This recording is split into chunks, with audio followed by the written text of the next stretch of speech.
1950년에는 신발이 어디 있어요, 신발이. 저도 어렸을 때 제 기억으로는 뭐 어머니가 검정 고무신 사 주셨다 그러는데 집신, 아버지가 꽈준 집신 신고 다녔던 세대예요. 놀랍게도. 그러니까 뛰어놀 때는 되게 맨발로 뛰어놀았어요. 동네에서 뛰어놀 때는. 그러니까 신발 놔두고 맨발로 막 뛰어놀고 집에 들어갈 때 이제 신고 들어갈 정도였죠. 근데 그 에티오피아 수도인 아디스아바바 하루 여행을 했을 때 길거리의 반 이상이 거지에 거지. 가는 데마다 먹을 거 달라고 손 비비면서 먹을 거 달라고 돈 좀 달라고 돈 좀 달라고 배고프다고. 마치 우리 어렸을 때 미국 지프차가 지나가면 김미 초콜릿 그리고 지프차 따라다녔던 시절이 떠오릅니다. 그래도 저는 자존심이 있어서 그런지 미군 지프차 지나가도 한 번도 따라가면서 김미 초콜릿이라는 말은 저는 한 적은 없어요. 애들이 근데 막 바글바글 따라다녔던 그 기억이 났습니다. 우리 교우들하고 40분이 순례를 했는데 대화를 들어보면요, 수준이 정말로 높아요. 뭐 수준이 높은 거가 제 영향도 좀 있는 것 같아요. 제 강의를 달달달달 외우더라고요. 쓴 것만 내 돈이야. 내 인생의 주인공은 나야. 나한테 선물을 나한테 해줘야 돼. 남한테 기대면 안 돼. 이런 말이 아주 자연스럽게 이렇게 나오는 걸 보면서 저 역시 좀 내가 한 30년 동안 그렇게 강의 다닌 보람이 좀 있구나. 그런 생각을 합니다. 저는 1년 6개월 동안 텔레비전 시청을 안 했습니다. 더욱이 뉴스 시청은 더더욱 안 했습니다. 그래서 1년 6개월 왜 안 했는지 여러분들 알 거예요. 대통령 선거를 10개월 했잖아요. 그때부터 안 한 거예요. 지금까지. 대통령 선거 때 윤석열 후보가 무슨 이야기를 했는지, 이재명 후보가 무슨 정책 비전을 제시했는지 거의 전혀 몰랐습니다. 이 후보들 말하는 소리를 들으면 들을수록 내가 바보 되는 것 같고 또 화가 치밀러 올라 차라리 내 마음의 평화를 위해서 텔레비전 시청을 끊어버렸습니다. 이쪽 정치인이나 저쪽 정치인이나 똑같아요. 지난 정권 때도 야당에서 물고 뜯고 그랬고 이번에는 또 야당에서 물고 뜯고 똑같아. 뭐 누가 잘났고 누가 못났고 할 것도 하나도 없어. 황창현 신부님의 행복특강 지금 바로 시작하겠습니다. 영상이 마음에 드신다면 구독, 좋아요, 알림 설정 부탁드립니다.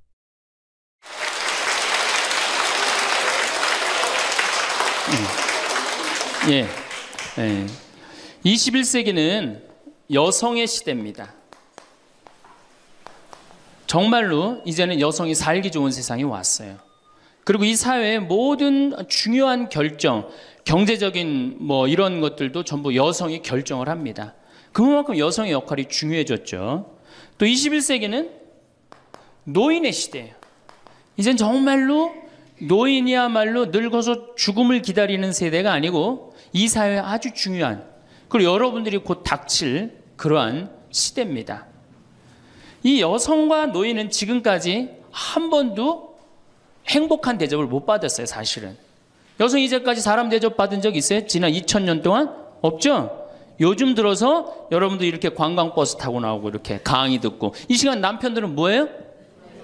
돈 벌러 가잖아, 이 시간에. 요즘은 뭐 노는 시기라 좀 놀지 모르지만 노인들. 그리고 21세기는 무슨 시대냐? 서비스의 시대. 이제 이 얘기를 지금부터 여러분들하고 나누도록 하겠습니다. 자, 이 현대교회의 물론 모든 우리 교회의 화두는 뭐냐? 선교예요, 선교. 그렇죠? 네. 하늘나라를 선포하고 선교하는 거예요. 그런데 교황님 때 막 10% 막 선교가 됐는데 지금은 2%로 떨어지더니 이제는 거의 1%대로 선교가 떨어졌어요. 선교가 안 돼요. 성당에 안 나와요, 요즘. 누가 성당에 나와요? 더욱이 이 1%대로 떨어진 상태에서 천주교 교우가 500만이라고 그러는데 미사 참여는 125만 밖에 참여를 안 해요. 그러니까 4분의 1이 성당에 안 나오는 거예요. 여러분들, 우리 집안 식구가 4식구야. 4식구인데 주일날 같이 밥을 먹기로 했는데 한 명만 맨날 와서 밥을 먹어. 그 집 망한 집이에요, 안 망한 집이에요?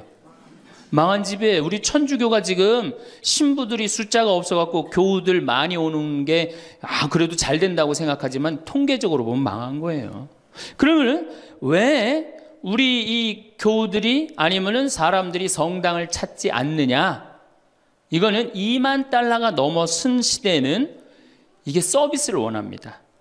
대접받기를 원해. 2만 달러가. 이게 우리가 뭐 1,000달러, 2,000달러 땐 성당에서 신부님 막 혼내고 소리 질러도 어떻게 해요? 다 참고 살았어요. 왜? 내가 지질이 못 살고 있는데 성당 가서 욕 좀 먹는다고 어때? 근데 지금은 내가 그랜저를 타고 다니고 아파트 지금 동백지구 그 좋은 데에 거기 아파트를 내가 지금 살고 있는데 성당 가서 신부가 막 욕하고 소리 지른다고 거기 참고 나올 것 같아요? 안 나갑니다. 바로 옆 성당 운전하고 가요. 옛날엔 죽고 나서 하나 어딜 들어가서 거길 간 거예요. 근데 이제는 시대가 틀려졌어요. 여러분들은 사실은 하늘나라를 사신 고객이야. 예수님이 이 세상에 오셔서 뭐 팔고 가셨어요? 하늘나라 팔고 가셨어요. 로리 베리 존슨이라고 최고 경영자 CEO라는 책을 쓴 미국의 경영 컨설턴트가 쓴 책인데 예수님은 하늘나라를 팔고 가셨다는 거예요. 저도 맞는 것 같아요. 여러분들은 하늘나라를 사신 고객이야, 고객. 근데 고객 경영의 가장 기본은 뭐야? 그렇지. 여러분들 만족하세요? 성당 나와서? 성당, 본당 신부님 모시고 왔다고 또 괜히 또 이상한 소리 하지 마시고 솔직히 말씀하세요. 사실 성당 나와서 만족하는 교우들 거의 없어요. 내가 뭐 지금 한 수백 성당 강의를 다녀봤는데 만족하지 않아요. 구조 자체가 만족을 못하게 돼 있어요. 본당 신부님의 문제가 아니라. 이제 고객 경영의 다음은 고객 감동이야. 성당 나와서 감동 받아요? 더 못 받지. 감동 무슨 감동이야. 이제는 고객 기절의 시대야. 성당 나와서 기절해요? 기절하기 쉽지 않습니다.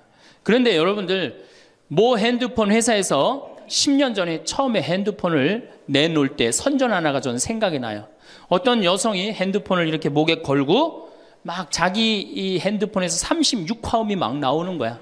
너무너무 좋아. 그래갖고 앞에 전보산대를 못 봐요. 전보산대 못 받고 전보산대에 부닥쳐서 기절을 합니다.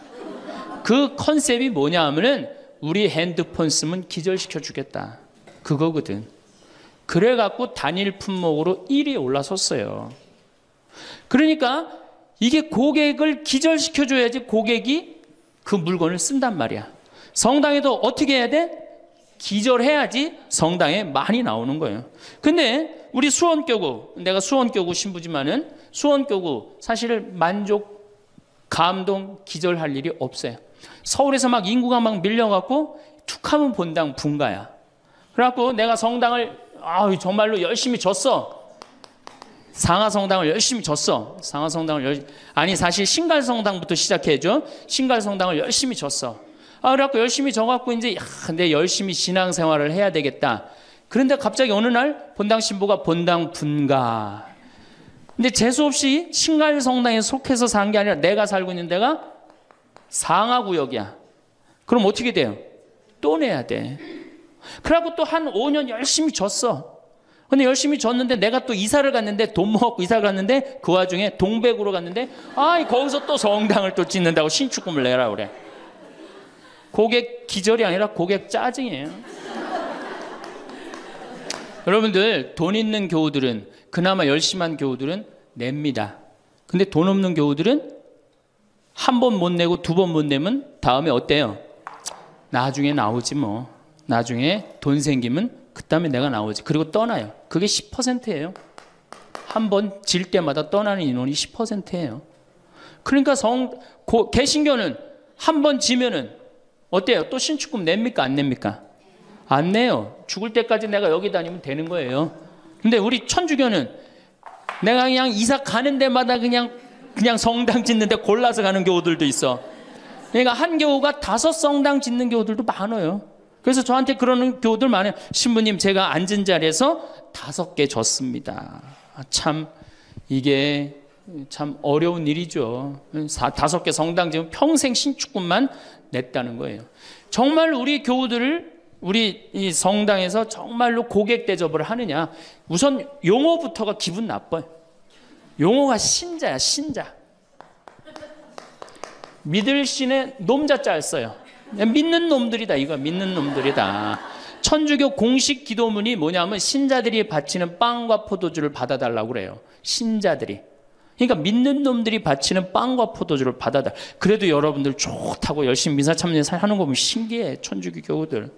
개신교는 성도예요. 성도. 여러분들 거룩한 물이야. 벌써 믿는 놈들 여러분하고 성도 여러분하고 기분이 어때요? 성도가 훨씬 기분 좋을 거 아니에요. 그렇죠? 불교는 불자야. 부처님의 아들 자자를 씁니다. 부처님의 아드님들. 그러니까 불자님 이게 가능합니다. 그렇죠? 성도님, 거룩한 무리 여러분님 가능하죠? 신자님 가능해요? 믿는 놈들한테 무슨 놈자를 님자를 붙여요. 그러니까 이 불자님들은 감동을 받는 거예요. 절에 가면 스님이 얼마나 잘해줘요. 정말로 감동을 받죠. 그러니까 이 불자들은 시주를 하면은 100만 원에서 1000만 원 정도 합니다. 한 번 하면. 정말 이렇게 해요. 시주 한 번 하면. 보통 뭐 영산제 49제 같은 거 지낼 때요. 1000만 원, 2000만 원 다 해요. 성도님들은 10,000원에서 한 10만 원 정도 합니다. 헌금을 하면. 믿는 놈들은 1,000원만 하면 되는 거예요. 그러니까 우리 교우들 헌금 안 낸다고 욕하고 혼낼 거 하나도 없다. 교우들을 헌금을 많이 내게 하려면 어떻게 하면 된다? 기절시켜주면 된다. 기절. 고객 감동을 시켜주면 된다는 얘기예요. 그 예수님의 그 경영 기법의 기본은 서비스예요. 사실은 서비스. 이게 굉장히 중요합니다. 예수님은 이 세상에 오셔서 유행어가 있으셨어요. 입만 열면 하시는 말씀이 사랑해라가 아니었어요. 입만 열면 하신 말씀이 뭐냐면은 섬겨라야, 섬겨라. 너희 사이에 높은 사람이 되고자 하는 사람은 남을 섬기는 사람이 되어야 하고 으뜸이 되고자 하는 사람은 종이 되어야 한다. 사실은 사람의 아들도 섬김을 받으러 온 것이 아니라 섬기러 왔고 많은 사람을 위하여 목숨을 바쳐 몸값을 치르러 온 것이다. 마태복음 20장에 나오는 얘기예요. 사람의 아들도 뭐하러 왔어? 서비스하러 왔다는 얘기예요. 섬기러 왔다는 얘기예요. 23장에 보면 너희 중에 으뜸 가는 사람은 너희를 섬기는 사람이 되어야 한다. 누구든지 자기를 높이는 사람은 낮아지고 자기를 낮추는 사람은 높아진다. 마르코 복음에도 예수님이 너희 중에 으뜸이 되고자 하는 사람은 섬기는 사람이 되어야 한다. 그러니까 예수님은 이 세상에 오셔서 봉사 받으러 오신 게 아니라 뭐하러 오셨어요? 봉사로 오신 거예요. 섬기러 오셨어요. 예수님은 분명히 섬기러 왔는데 지금 현대교회를 보면은 거꾸로 돼 있어요. 교우들이 수녀님과 신부님을 섬기고 신부들이 주교님을 섬기고 위에선 통치하고. 이게 경쟁력이 있을 것 같아요? 경쟁력 없습니다. 경쟁력, 시대가 어떤 시대인데 지금 거꾸로 가고 있어요. 대통령도 지금 국민들을 섬기느니 많이 했는데 우리 가톨릭처럼 이렇게 철저하게 이게 아래로 그냥 내리꽂는 데는 없어요. 그러니까 경쟁력이 있을 수가 없어요. 예수님은 아무리 당신이 이렇게 말을 해도 못 알아들을 것 같으니까 마지막 날에 어떻게 해요? 스스로 겉옷을 걷어붙이고 제자들의 발을 닦아줍니다. 이스라엘에서 제자들을 그 사막에서 먼지 있는데 발을 닦아준다는 건 종이 할 수 있는 최고의 그 아래의 섬김의 모습을 보여준 거예요. 내가 너희들의 발을 닦았듯이 너희도 어떻게 해라? 서로 섬겨라. 그러니까 이 섬기는 거는 21세기의 문제가 아니고 우리 교회의 본질이에요. 본질. 그러면은 여기 구역장님들이시죠? 반장님들이시죠? 오늘 오신 분들, 여러분들이 사실은 본당에서 누굴 섬겨야 돼? 교우들을. 신부님을 뭐하러 섬겨? 교우를 섬기라니까. 내 구역 식구, 반 식구를 얼마나 섬기느냐에 따라서 그 교회 공동체가 잘 되느냐, 잘 되지 않느냐가 결정되는 거예요. 제가 이렇게 환경센터, 수원에 우리 환경센터 있죠? 거기 직원 하나가 내가 자기 그 월급을 주는 신부인데도 하루는 와갖고 나한테 얼굴이 하얘져갖고 나는 세상에 이렇게 훌륭한 신부님을 처음 봤대. 무슨 얘기냐? 자기가 이 어느 서둔동 성당에 다니는데 그때 내 동창 신부가 있었어요. 한 10년 전 얘기예요. 예, 동창 신부가 있었는데 자기 부인이 결혼을 하자마자 자궁에 문제가 있었고 병원에 입원을 한 거예요. 근데 이 형제는 세례를 받았지만 자매는 세례를 받지 않았어요. 그런데 그 구역에서 가만히 이렇게 가정방문을 이렇게 구역장님들이 사정을 제일 잘하는 사람이 누구예요? 구역 사정을 제일 잘하는 사람. 본당 신부가 알아요? 모릅니다. 구역장님들이 제일 잘 알아요. 그래서 구역장님은 본당의 작은 신부들이야. 이분들이 진짜 섬길 줄 알아야 돼. 근데 가정방문을 가보니까 그 집이 결혼을 했는데 새색시가 입원을 한 거야. 그냥 본당 신부한테 가서 얘기를 한 거예요. 근데 그 본당 신부가 그 자매한테 형제한테 편지를 보냈어요. 형제님, 결혼하자마자 자매님이 이렇게 아파갖고 얼마나 걱정이 많으냐. 내가 우리 구역장님 통해서 병원에, 빈센트 병원에 입원해 있었으니까 병원에 방문을 시켜주고 집안도 좀 이렇게 좀 돌볼 수 있도록 하겠다. 그러니까 너무 걱정하지 말아라. 우리 교회 공동체가 자매님 건강 회복을 위해서 기도하겠다. 이 편지를 우리 직원 베드로라는 이 직원한테 보낸 거예요. 아니 안 그래도 마누라도 아프고 막 결혼을 막 했는데 마음이 막 울적한데 그것도 본당 신부님이 편지를 보내갖고 위로를 해주니 이 고객이 감동 받겠어 안 받겠어요? 감동 받을 수밖에 없어. 그래갖고 자기는 내 앞에서도 나는 우리 그 최 신부님을 제일 존경한다는 거예요. 이렇게 훌륭한 신부님이 어디 있냐는 거야. 이렇게 감동받고 아니나 달러 구역에서 병원에 가갖고 그 자매한테 기도도 해주고 또 집안 청소도 해주고. 그러니까 이 자매가 태어나자마자 뭐 했어요? 바로 입교했어요. 뭐 했어요? 바로 세례 받았어요. 이 자매가 세례를 받으니까 자기 친정 식구들 어떻게 돼? 당연히 따라서 세례를 받았어요. 우리가 길거리 뛰들고 나가갖고 이른 양 찾기, 헌 양 찾기, 새 양 찾기 할 일이 아니에요. 진짜 선교 잘하려면 어떻게 하면 돼요? 감동시켜주면 돼요. 기절시켜주면은 알아서 옵니다. 근데 기절시켜줄 생각은 안 하고 어디서 뛰들르고 그냥 헌양 찾고 새 양 찾고 그거 교우들 피곤해 안 피곤해? 솔직히 피곤해죠? 이게 전국으로 나가는 거니까 확실하게 얘기하세요. 예. 우리 천주교 교우들 부부싸움하고 어디 갈 데 있어요? 없죠? 여러분들 부부싸움 하면은 우리 정현석 신부님이 저기 재워줘요? 정영철 신부님 재워주세요? 사제관에 가면 재워줘요? 잤다가는 신부님도 쫓겨나고 여러분들도 쫓겨나요. 천주교는 어디 가서 잘 데가 없어요. 잘 데가. 그러니까 성당은 많이 저놀지 모르지만 교우들이 가서 쉴 데는 없단 말이에요. 영적으로 지친 교우들이. 근데 개신교는 여러분들 지금 버스 타고 여기 이 동백에서 여기까지 지금 오셨는데 여러분들은 못 느꼈지만 저는 그 길을 잘 알아요. 개신교 기도원이 10개가 넘게 여러분들 지나왔어요. 10개는 넘게. 그러니까 막 속상하고 싸우고 그러면 보따리 싸두고 어디 가요? 기도원 가면은 거기서 아버지 막 소리 지르고 막 이러면은 3일 정도 하면은 속 풀리잖아요. 그럼 또 돌아갈 수 있는 거 아니에요. 그거 얼마나 좋아요. 불교는 뭐가 있어요? 절에 가면 암자에서 다 재워줍니다. 제가 88년에 희방사라는 데를 갔었어요. 소백산을 갔는데 희방사에 갔는데 수녀님들하고 같이 갔었어요.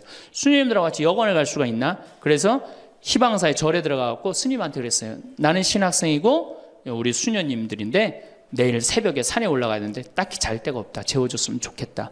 근데 스님이요 지금도 기억이 남아요. 두말 않고 방 2개를 수녀님 방, 내 방 이렇게 딱 내주시는 거예요. 주무시고 가시라고. 근데 우리 천주교 어디 가서 좀 재워달라 그러면 재워줄 데 있어요? 교구청 가면 재워줍니까? 하루 저 어디 가서 잘 데가 없는데 여기 좀 재워주면 안 되겠습니까? 재워줘요? 우리는 우리도 모르게 벽을 하늘같이 쌓고 살고 있어요. 천주교에 들어오기가 제일 어려운 거예요. 돌다 맨 마지막에 오는 데가 어디야? 천주교야. 우리가 그만큼 높은 벽을 쌓아놓고 무슨 고객 만족 예수님이 섬기라고 그러는데 섬기긴 뭘 섬겨요.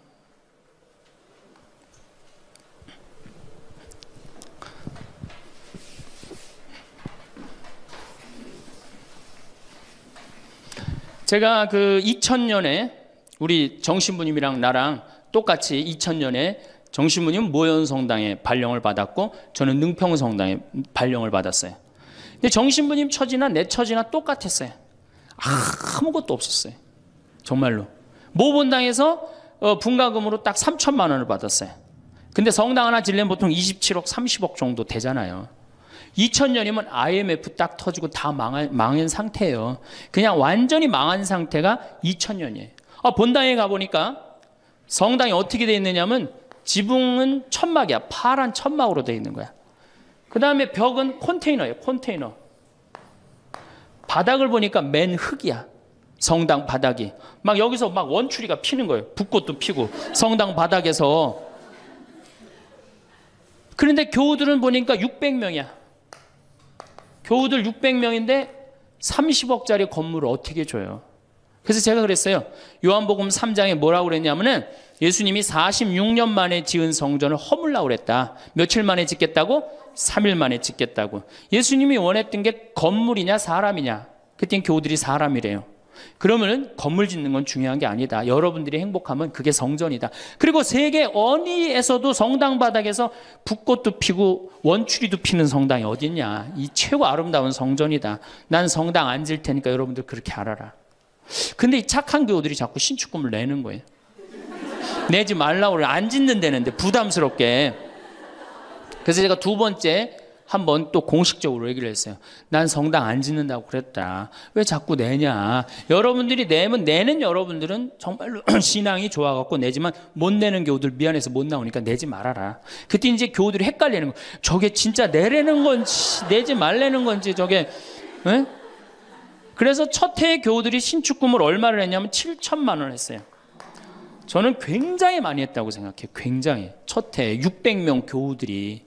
대신 이게 고객 사목 목표가 고객 기절이었기 때문에 이제 교우들한테 부활 때 성탄 때 선물 많이 줬어요. 왜냐하면 내긴 내는데 나오는 게 없잖아. 옛날에는 뭐 밀가루도 주고 그랬대는데 그 한 3, 40년 사이에 천주교에서 아무것도 안 나가요. 버릇 나빠진다고 교우들. 네. 그 대신 저는 제가 비누 공장 하니까 비누도 선물하고 내 동창이 우리밀 그거 운동하는 신부가 있으니까 그거 한 박스씩 다 하고 한 해는 성탄 때 너무 기분이 좋은 거예요. 그래서 오리농 쌀을 4kg짜리 한 가마를 집집이 다 선물을 했어요. 예수님 태어났으니까 태어난 날 밥 줘 먹으라고. 교우들이 막 성당은 막 지붕은 천막이고 막 여기 막 원추리도 피고 그러는데 맨날 선물 나오지. 성탄 때 밥 해 먹으라고 쌀을 선물로 주니까 교우들이 너무너무 막 전화를 하고 난리가 났어요. 신부님 너무너무 고맙다고. 그래서 제가 그렇게 고마웠냐 그랬더니 너무 고마웠대. 그럼 그 고마운 마음을 구유예물에 한번 표현해 봐라. 제가 이제 그랬어요. 그랬더니 교우들이 구유예물을 했는데 그때는 교우가 1000명이었는데 구유예물이 1700만 원이 나왔어요. 한 집에 7만 원씩 한 거예요. 기적이죠. 깜짝 놀랐어요. 저도 놀래고 교우들도 놀래고. 그래서 그 돈을 어떻게 했느냐? 아프리카에 다 보내버렸어요. 왜? 가난한 예수님 건데 성당 짓는데 안 짓는데 성당 짓는 기금을 한다는 게 그렇잖아요. 아프리카에 다 보내버렸어요. 교우들이 행복한 거예요. 어쨌든 성당은 없어도. 그리고 제가 이제 그 봄에 가을에 이제 할머니 할아버지들을 모시고 꼭 여기 생태마을에 모시고 왔어요. 모시고 와갖고 어떻게? 주일학교들은 캠프 안 데려가도 할머니 할아버지는 2박 3일씩 내가 모시고 왔어요. 진짜 중요한 교회에서 중요한 세대는 할머니 할아버지예요. 미사 다 채우는 사람들이 누구예요? 할머니 할아버지 제일 중요해. 그리고 죽지도 않기 때문에 계속 중요한 세대로 남아 있어요. 계속 중요한 세대로.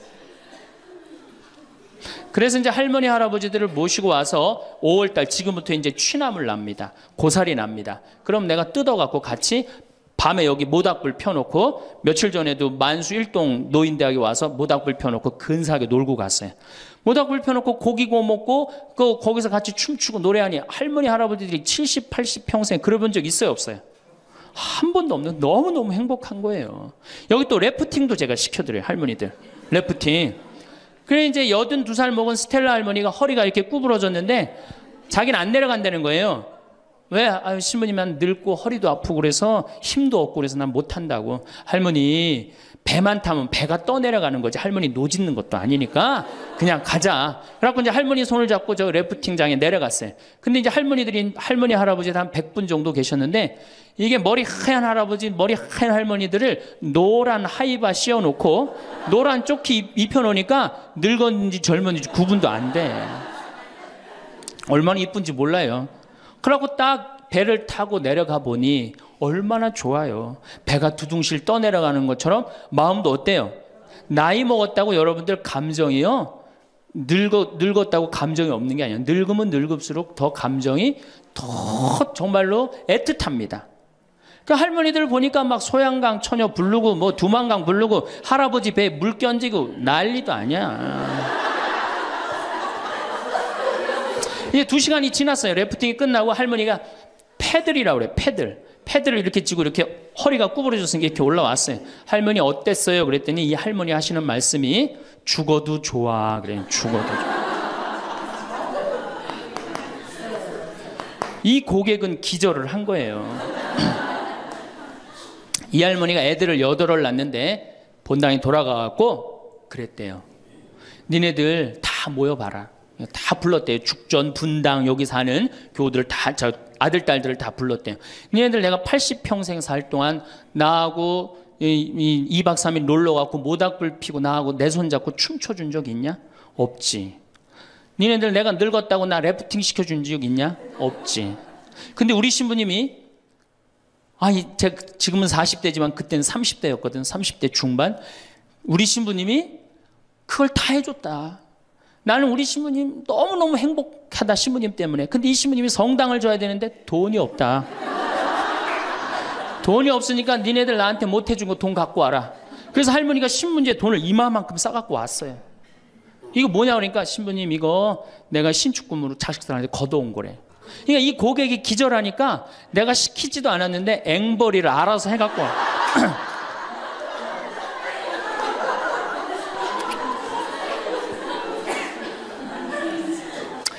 그래서 이제 교우들이 하도 성당을 짓자 난 안 짓는다 그러는데 짓자 그래서 3년 9월에 시작해갖고 4년 부활절에 성당을 다 줬어요.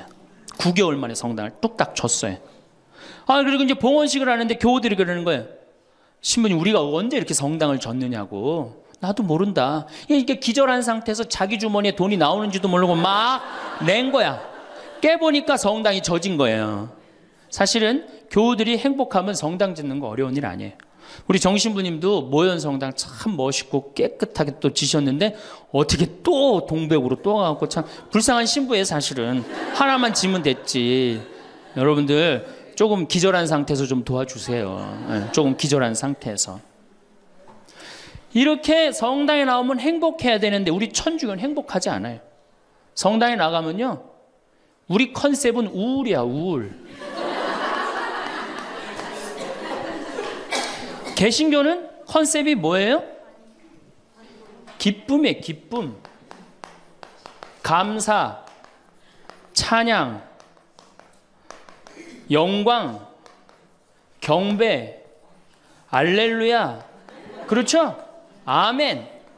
이렇단 말이야 개신교는. 근데 우리 천주교는 이게 서비스의 정신이 없기 때문에 우울로 돌아갈 수밖에 없어요.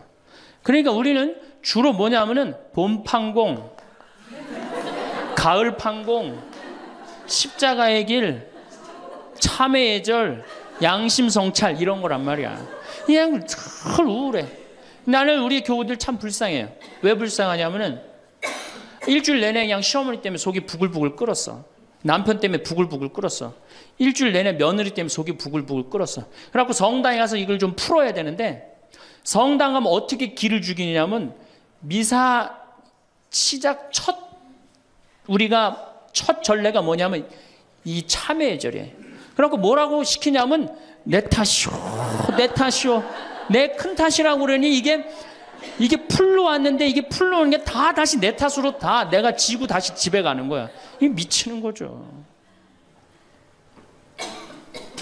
제가 한번 어느 성당에 환경 강의를 간 적이 있어요.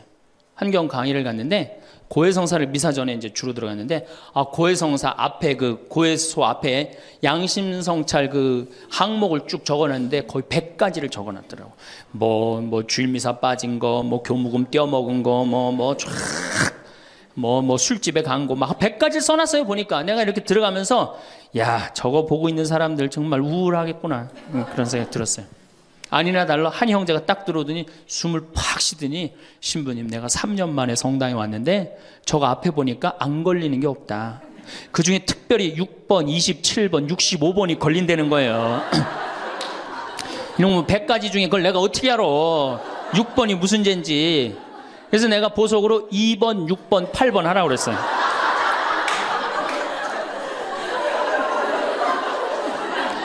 그러니까 우리 교우들은 이게 미사 참여를 해도 막 기쁘거나 내가 좀 하느님한테 경배를 드렸다, 내가 오늘 정말 알렐루야 아멘을 했다, 이런 기분이 안 들어요.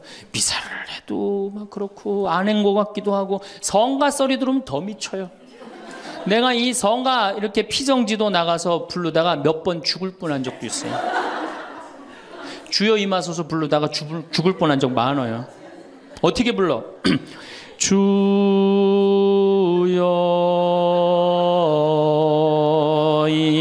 임하. 언제 숨 쉬어야 돼 이거? 이러니 죽는 거지. 이러니까 죽는 거지. 여러분들이 개신교 이거 4분의 3박자로 불러요. 개신교.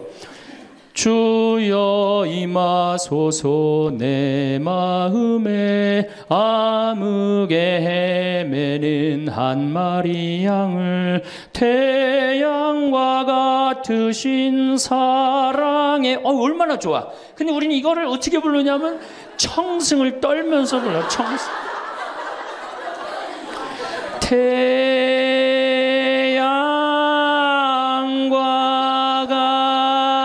같으신 태양이 무슨 놈의 태양이, 그런 태양이 있어요.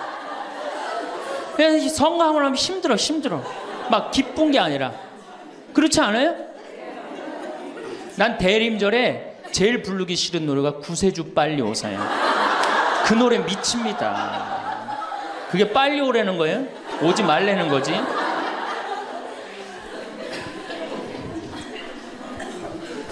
주일학교 아이들을 보면은 참 불쌍해요. 왜 불쌍하냐면 주일학교 아이들이 여름신앙학교를 해요. 그럼 얼마나 신나, 여름신앙학교를 하면은. 그래갖고 막 성당에서 티도 주고 간식도 주고 율동도 배우고. 뭐 6학년 애들은 별로 안 좋을지 모르지만 유치부 1, 2, 3학년 애들은 너무너무 신나잖아요. 그러니까 방학을 해가자마자 주일학교 한다고 성당을 막 쫓아갔어. 성당에 월요일날 이제 주일학교 여름신앙학교 하는 첫날 첫 프로그램이 뭐냐면은 참회절이 참회절. 애들을 다 유치부부터 6학년까지 다 앉히고 갑자기 불을 끕니다. 성당불을 다 꺼요. 그리고 초 2개만 딱 켜놓고 주일학교 선생님이 양심성찰을 하자고 그래요. 양심성찰을 해갖고 이제 주일학교 선생님이 읽기 시작합니다. 뭐라고 읽어? 유치부부터 6학년까지 앉혀놓고 나는 엄마 몰래 헌금 1,000원 중에 500원을 떼어먹었어. 이러면요 유튜브 애들이 눈꼬리가 막 올라가요. 저걸 어떻게 알았지, 내가 헌금 떼어먹은 걸. 난 엄마 몰래 오락실을 갔습니다. 이게 괴로운 거예요. 애들도 괴로운 거예요. 애들도 우울 컨셉으로 이제 성장하기 시작하는 거죠. 이렇게 6년 동안 하면요 애들이 무슨 생각할 것 같아요? 6년 동안 하면은 여러분들이 잘 하셔야 돼요. 6년 동안 맨날 참회절하고 돈 떼어먹고 오락실 가고 성당 안 나가고 부모에게 불호 효도한 놈이 6학년 딱 졸업할 때 무슨 생각을 하냐면, 그래 나 같은 죄인은 이제 더 이상 성당 나갈 수가 없어. 나는 주일학교 졸업하는 동시에 성당 안 나올 거야. 죄인들은 다 떨어져 나가요. 그러니까 주일학교가 1,000명이면 중고등학교는 몇 명으로 줄어들어? 100명으로 줄어들어요. 900명의 죄인은 다 떠난 거예요. 나머지 100명은 이제 성당에 그래도 나오는데 얘네들은 어떤 애들이냐? 정말 착한 애들이든지 정말 어리삐리한 놈이지 둘 중에 한 놈만 성당에 나오는 거예요. 개신교는 주일학교가 1,000명이면 중고등학교도 1,000명, 중고등학교가 1,000명이면 청년도 1,000명이에요. 왜? 이들은 기쁘기 때문에. 그게 현대 영성에 맞는 거예요. 이들은 행복하기 때문에. 교회 나가면 행복하잖아. 찬양도 하고 영광도 드리고. 근데 이놈 먹고 성당만 나가면 눈 감켜놓고 뭐 돈 떼어먹었느니 뭐 이러니 애들이 성당 나가고 싶어요. 점점 줄어드는 거예요. 정말로 우리 애가 아이들한테 이 주일학교 아이들이 끝까지 신앙생활을 잘 시키고 싶으면 기쁨의 신앙을 가르쳐야 돼요. 영광의 신앙, 감사의 신앙. 우리가 이게 우울의 극치를 보면은 성지순례 때 이제 우울의 극치야. 성지순례. 이거는 진짜 이제 고쳐야 되는 병 중에 병이에요. 성주술 언제 갑니까? 5월에 가죠? 9월에 가죠? 여러분들 본당 신부님 정말로 훌륭한 본당 신부님 만나갖고 5월 오늘 2일이죠? 참 이 좋은 때 얼마나 경치가 좋아요. 여기 좋죠? 이렇게 좋은 데 딱 들어와서 장미 만발하고 철쭉 쫙 펴있고 하늘은 파랗고 구름도 높고 얼마나 좋아. 가을에 코스모스 만발하고. 근데 이제 솔매로 성주순례를 간단 말이야. 근데 막 버스를 타려고 그러는데 내 마음에 맞는 자매가 내 같은 버스를 탔어. 그럼 막 손잡고 팔짝팔짝 뛰어. 그 다음에 허리에는 돈주머니도 차고 간식도 했단 말이야. 근데 레지오 단장이 가만히 보니까 우리 컨셉은 우울인데 저거 너무 들떴다. 그래갖고 이제 버스에 딱 올라타면은 묵주를 딱 꺼내라고 그래.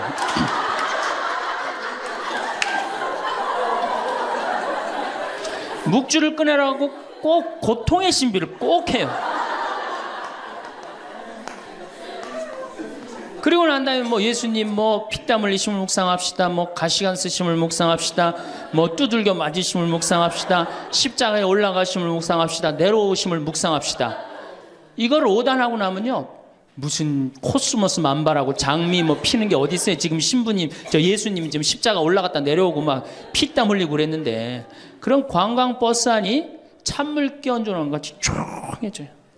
그러면 내가 보기엔 그것만 해도 충분한데 또 김대원 신부님 생애를 누가 또 들고 나와서 읽기 시작을 합니다. 신부님 할아버지는 감옥에서 매 맞아 죽고 아버지는 1839년 기회박해 때 목 잘려 죽고 막 이런 얘기하면은 버스 아니 뭐 지금 뭐 관광버스를 탔는지 이게 관광버스가 아니에요. 장례차가 가는 거 장례차.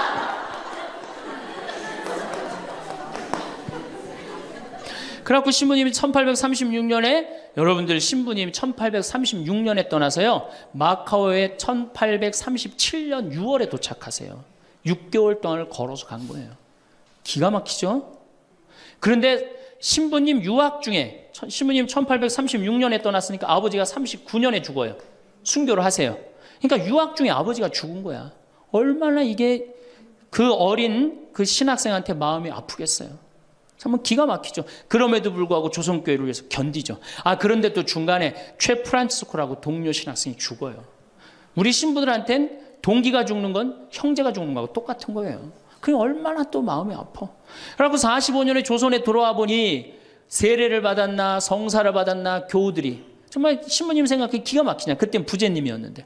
그래갖고 빨리 신부님을 영입해야 되겠다. 그리고 이제 서해 바다에서 배를 12m 정도밖에 안 되는 배를 타고 그거를 상하이를 건너간다고 간 거예요. 어부들은 신부님이 하도 그 부제님이 하도 똑똑하고 그러니까 항해수를 아는 줄 알고 무조건 따라갔는데 항해수를 알긴 뭘 알아. 저쪽이 중국일 것이다. 가자. 그리고 간 거예요. 그러니 돛 떨어지고 닷 깨지고 20일 동안 표류를 합니다. 정말 죽을 둥 살 둥 해갖고 중국에 도착을 해요. 상해 가갖고 또 고초를 겪고. 그래서 이제 주교님을 만나갖고 서품을 받고 또 어떻게 또 중국에서는 또 어떻게 저쪽이 조선일 것이다. 그것도 주교님까지 모시고 가자. 그래갖고 갔어요. 갔는데 웬걸 딱 도착을 했는데 사람이 말을 하는데 이상한 말을 하는 거. 어디서 와서 꽝 이러는 거예요. 제주도로 간 거예요. 제주도로. 잘못 가갖고.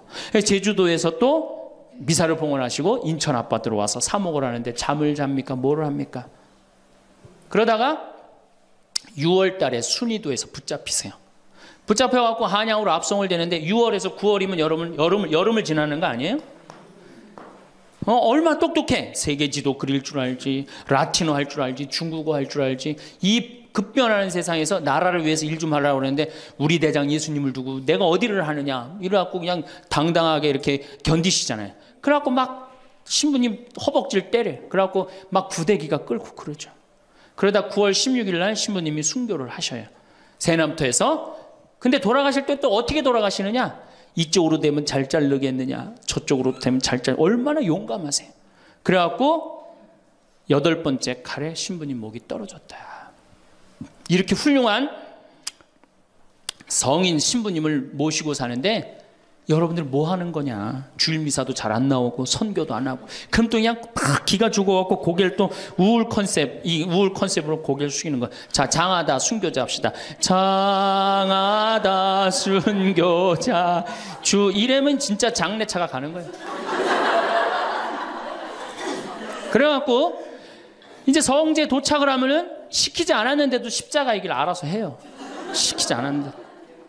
그리고 이제 밥을 먹고 나면은 레지오 단장이 미안한 거야. 그래도 1년에 한 번 관광버스 타고 나왔는데 이거 묵주기도부터 기죽이기 시작해갖고 뭐 신부님 생에 막 아버지도 죽고 할아버지도 죽고 엄마는 거지가 돼서 돌아다니고 막 장하다 순교자까지 하고 막 십자가 얘기를 하고 하늘은 파랗고 꽃은 만발한데 너무 우울해.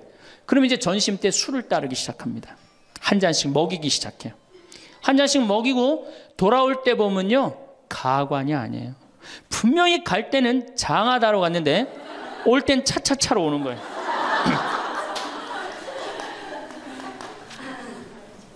제가 보좌신부 때 그때는 92, 3년도니까 대단했었어요. 지금은 많이 사고 때문에 못 일어나게 했죠. 그때는요 관광버스 그 사이에 나와갖고 춤 엄청나게 췄어요. 내가 거긴 굉장히 큰 성당인데 7개 꾸리아였어. 여성 꾸리아가 4개나 있었어요. 성주순례를 가고 싶은데 젊은 보좌 신부랑 가고 싶은 거예요. 나한테 한 달을 조르는 거 가자고. 난 가기 싫다. 왜 가기 싫으냐? 그랬더니 거기 가면은 갈 땐 거룩한데 올 때는 너무 정신 없어서 난 가기 싫다. 그래도 우리 단장들이 막아줄 테니까 신부님 갑시다. 그래서 제가 그럼 갑시다 하고 갔는데 갈 땐 역시 거룩하게 가더라고요. 근데 그 성당은 여러분들처럼 굉장히 젊은 성당이야. 젊은 아줌마들이 많았어요. 내리자마자 술을 소주에 박스로 그냥 먹는 거예요. 근데 딱 버스에 올라타자마자 복도에 나와서 춤추기 시작. 근데 저는 이해가 돼요. 1년 내내 우울했는데 딱 하루 스트레스 풀 수 있는 유일한 기회는 언제야? 성주순례 돌아오는 길. 한국 천주교 공인 다 똑같아요. 모든 성당이 다 똑같아요. 갈 땐 거룩하고 올 땐 난장판이야. 막 춤을 추다가 자기네들끼리 춤추니까 재미없잖아. 보좌 신부하고 같이 추고 싶은데 맨 앞에 보좌 신부는 앉아 있는데 이 단장님들이 막았는데 제가 어쩔 수 없이 끌려 나갔어요. 신부님, 우리하고 좀 오늘만은 같이 좀 놀아달라고. 그래서 저는 춤출 줄 몰라요. 신부님 걱정하지 말라고. 우리가 다 알아서 한다고. 어떻게 알아서 해? 내 손을 붙잡더니 그래갖고 이제 한 5분 정도 쳐갖고 이제 예의를 갖췄겠다 싶어갖고 이제 좀 들어가겠습니다. 그랬더니 이 자매님들이 힘이 얼마나 좋은지 내 양복 뒷덜미를 딱 잡더니 가긴 어딜 가느냐고. 오늘만은 안 된다고. 우리하고 오늘만은 신부님 우리하고 함께 놀아줘야 된다고. 그럼 막 추는 거예요. 뒤에 있는 아줌마들이 뭐라 그래? 야, 니네들만 신부님 데리고 놀지 말고 뒤로 좀 보내 이러냐. 그러면 이제 이때부터는 이제 이 아줌마가 한번 품에 안고 추고 저 아줌마가 한번 품에 안고 추고 들어가지도 못하고 제발 나 좀 들여. 그때 뭐 보좌 신부니 지금이야 이제 막 인상 쓰고 승질 부리면 되지만 그때는 그게 됩니까? 막 보좌 신부 때 통제가 안 돼요. 그런데 성당 도착 2km 전에 기적이 일어납니다. 갑자기 누가 마이크를 붙잡더니 하늘에 계신 우리 아버지 이러면요 다 자기 자리로 뛰어들어가요. 알아서. 나는 하늘에 계신 우리 아버지가 그렇게 전능한지 그때 딱 알아봐요. 하늘에 계신 우리 아버지 굉장히 전능하세요. 그래갖고 이제 은총이 가득하신 마리아를 하면은 이게 머리를 다듬습니다. 이제 은총이 가득한. 그리고 이제 영광이를 해요. 영광이 하면 이제 우울해지는 거예요.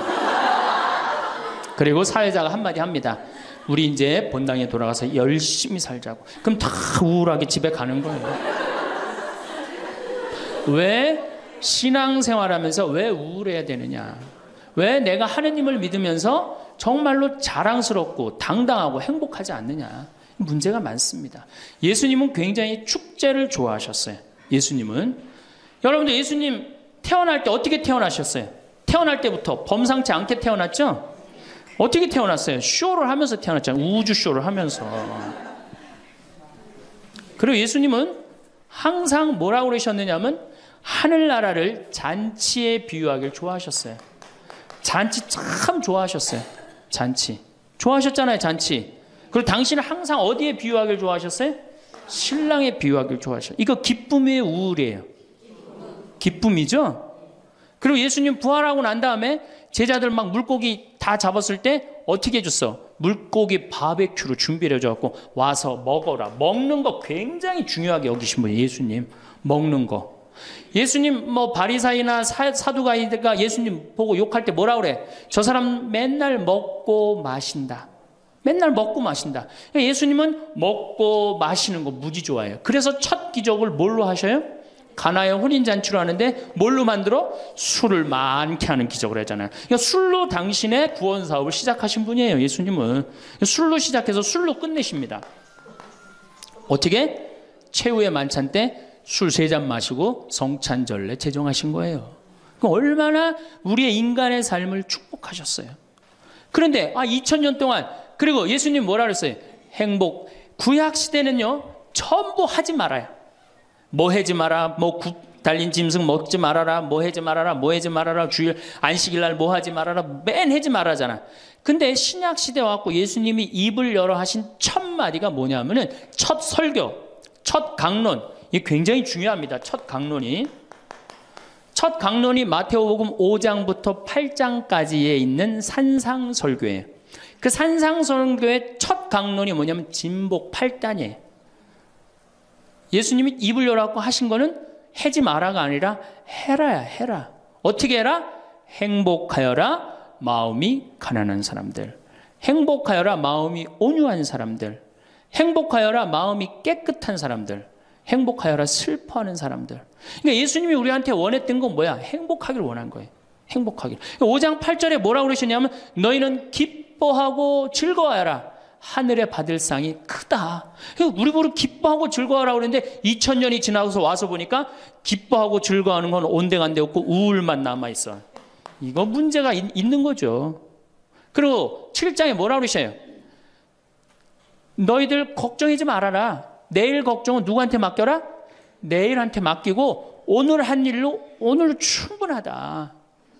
이렇게 예수님이 우리한테 행복한 걸 가르쳐 줬는데 우린 행복은 온데간데 없고 우울한 것만 남아갖고. 그러니까 우울하니까 우리 천주교 교우들은요 하늘을 향하지 않습니다. 어딜 향해요? 땅바닥을 향해. 땅바닥을 향하다 보니까 못 받은 것만 생각나는 거야. 그러니까 우리가 받은 게 999가지인데 하느님한테 그거 감사. 여러분들 이 아름다운 자연 공짜로 보는 거 감사해 안 감사해? 공기 공짜로 마시는 거 감사해 안 감사해? 하느님이 빈님 공짜로 내려주시는 거 감사해 안 감사해? 북한에서 안 태어나고 남한에서 태어난 거 감사해 안 감사해? 감사하죠? 감사할 게 얼마나 많아. 이 하늘을 봐야지 감사한데 우린 우울하니까 땅바닥만 보는 거야. 그러니까 못 받은 것만 생각나는 거예요. 못 받은 거 더 달라고 하느님 부담스럽게 묵주기도 9일기도 54일기도 해가면서 계속 달라고 그러고 그냥 우울한 컨셉은 이렇게 영성이 따라갈 수밖에 없어요. 이제 여러분들 감사하십시오. 데살로니가 전서 5장 16절에 뭐라 그래요? 항상 감사하시오. 항상 기도하시오. 항상 기뻐하시오. 이것이 우리 주 예수 그리스도를 통하여 드러내신 하느님 아버지의 뜻입니다. 그랬어요. 그러니까 여러분들 정말로 내가 하느님을 믿는다, 내가 천주교 신앙생활을 한다, 그러면은 그거는 굉장히 당당한 거고 감사한 거고 영광스러운 거예요. 근데 우리 자꾸 젖어들어요. 오그라들어. 내가 신학생 때 한번 밥을 먹으면서 일반 음식점에서 성호를 긋고 밥을 먹었어요. 성부와 성자와 성령의 이름으로 아멘하고 밥을 이렇게 기도를 하고 먹었는데 반대편에 앉아있는 형제가 내가 보긴 성당 다니는 형제 같아 보니까. 근데 저 젊은 놈이 성호를 긋고 밥을 먹으니까 굉장히 미안했나 봐요. 그래서 이렇게 보는데 내 눈에 딱 띄었어요. 허벅지에 십자가를 이렇게 긋고 먹더라고요. 우리 신앙이 자꾸 이렇게 오그라드는 거예요. 우리가 하느님께 받은 은혜가 너무 많으면은 하느님께 영광 드리고 그 받은 은혜에 대해서 다른 사람한테 자랑하는데 우리는 그런 영성이 없어요. 못 받은 것만 생각나고.